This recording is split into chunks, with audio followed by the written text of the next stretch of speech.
குறைந்த விலை நிறைந்த தரம் தங்கள் தேவைகள் அனைத்தும் ஒரே இடத்தில் ஜெயச்சந்திரன்.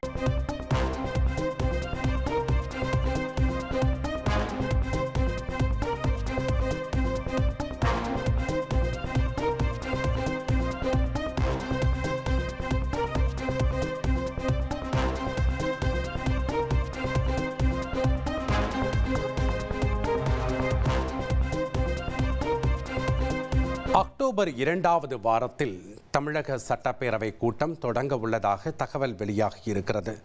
சட்டப்பேரவை கூட்டத்தொடர் கூடுவது தொடர்பாக அதிகாரப்பூர்வ அறிவிப்பு இன்று வெளியாக வாய்ப்பிருப்பதாகவும் தகவல் வெளியாகியிருக்கிறது. கடந்த ஏப்ரல் 29ஆம் தேதியுடன் பட்ஜெட் கூட்டத்தொடர் முடிவுற்றது நமக்கு நினைவிருக்கலாம். 6 மாதத்திற்கு ஒரு முறை சட்டப்பேரவை கூட்டப்பட வேண்டும் என்பது மரபு. அதன்படி அக்டோபர் 2வது வாரத்தில் தமிழக சட்டப்பேரவை கூடுகிறது. அது தொடர்பான அதிகாரப்பூர்வ அறிவிப்பு இன்னும் சற்று நேரத்திலோ இன்றுக்குள் வருவதற்கான வாய்ப்புகள் இருப்பதாக நாம் அண்மை செய்தியை பார்த்து வருகிறோம்.